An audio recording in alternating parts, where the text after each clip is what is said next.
This is our time, the main news at this hour. I'm Andrei Sinitsyn. Hello! An airstrike on Sumy. Early this morning, Russia attacked a residential area. 3 people were injured, including 2 children. According to preliminary information, the injured include children aged 5 and 17, as well as a 70-year-old woman.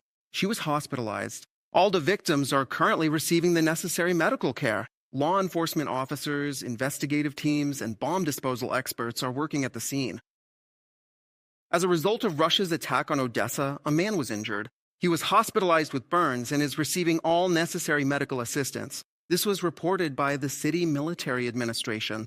The Russians used drones for the attack. Residential buildings, an educational institution, and an energy infrastructure facility were damaged. Destruction has been recorded in various parts of the city. Emergency response headquarters have been set up at the impact sites. Last night, Russian forces attacked a residential neighborhood in Zaporizhzhia.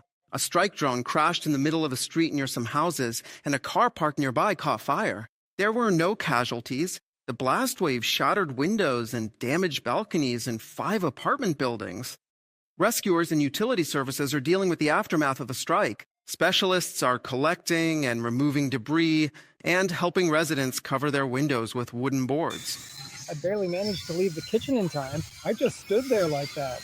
Bang, and that was it. Only the windows were damaged. Starting from this window, as I look, this is our 3rd entrance. From the 3rd to the 6th, a lot was damaged. Ukraine has liberated 300 square kilometers in the south. This is stated by Ukrainian President Volodymyr Zelenskyy in an interview with Agence France-Presse. He thanked the armed forces of Ukraine and the defense forces for their achievements. In addition, the head of state noted that Ukraine is being asked to withdraw from Donetsk region as a condition for ending the war. At the same time, Kiev wants European troops, which are intended to be stationed in Ukraine in the event of a ceasefire, to be positioned closer to the front line. We would like to see the contingent closer to the front line. Of course, no one wants to be on the front lines, and naturally, Ukrainians would like our partners to be right there with us at the front. Volodymyr Zelenskyy, president of Ukraine, in an interview with AFP. Ukrainian forces destroyed a Russian Tornado-S multiple launch rocket system in the Zaporizhzhia region. This was reported by Robert Bravdy, commander of the Ukrainian Armed Forces drone systems. The Tornado-S is a modernized version of the Smerch multiple launch rocket system. With its high-precision shells, it can hit targets at distances of up to 120 kilometers. Russian occupiers use these systems to strike Ukrainian cities, including Kharkiv, Zaporizhzhia, Sumy, and Kherson. Last night in Udmurtia, a fire broke out at the Vodkinsk plant, which produces Iskander, Topol-M, and Oreshnik missiles. This is one of the key missile weapon manufacturers in Russia. According to preliminary reports, a fire started in the production workshops of the facility. The plant is under Western sanctions and is located about 1,500 kilometers from Ukraine. South Korea may join the Pearl program. The country's authorities are considering expanding support for Ukraine amid the ongoing war, according to Yonhap news agency. South Korea's Ministry of Foreign Affairs is discussing participation in an international initiative to supply weapons and equipment to Ukraine. One of the options is joining the Pearl Arms Procurement Program. However, South Korea's possible contribution may be limited to supplying non-lethal equipment. The Pearl Initiative was created last summer as a mechanism for the rapid delivery of American weapons and technology to Ukraine through voluntary contributions from NATO member countries and partners. Australia and New Zealand have also supported the project. Japan also plans to join, supplying transport and radar systems. Russia is using simply unbearable Nazi propaganda against the Ukrainian people. This was stated by German Chancellor Friedrich Merz. According to him, Ukrainians have suffered from German and Russian tyranny more than any other people. The Chancellor emphasized that Germany will not tolerate attacks on Ukraine's civilian population. Merz condemned Moscow's rhetoric and added that Russia's aggression is a test for Europe's values. Appeasement only encourages the aggressor. Germany will continue to support Ukraine in its fight against Russian aggression, Chancellor Merz assured.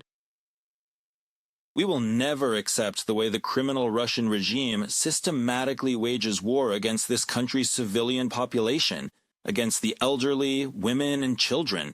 All of this is accompanied by almost unbearable Nazi propaganda against the Ukrainian people who, more than anyone else on earth, have suffered from both German and Russian tyranny. History teaches us one thing: appeasing a criminal does not bring peace. It only encourages the aggressor. Those who cling to naive pacifism today are paving the way for tomorrow's wars. Friedrich Merz, Federal Chancellor of Germany, at the Christian Democratic Union Party Congress. Donald Trump signed an order imposing a 10% tariff on all countries worldwide. The decision will take effect on February 24th. Trump noted that it was a great honor for him to sign this order.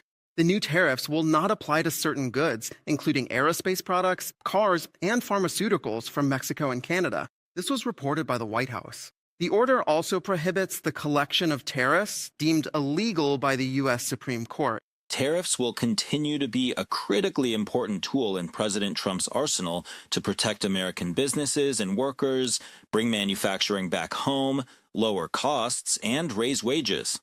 From a White House statement. Let me remind you that the day before, the U.S. Supreme Court declared President Donald Trump's global tariffs illegal. The tariffs that Trump imposed in April 2025 were aimed at other countries and justified as a response to their actions.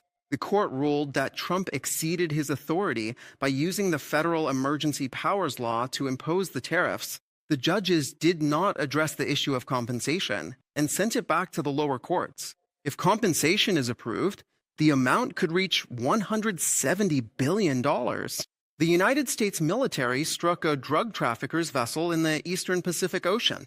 The U.S. Southern Command stated that the ship was transiting along known drug trafficking routes.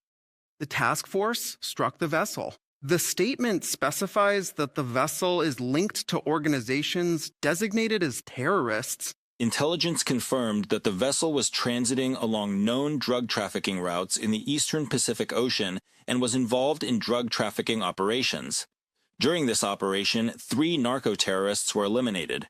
No U.S. military personnel were harmed. From the statement by U.S. Southern Command.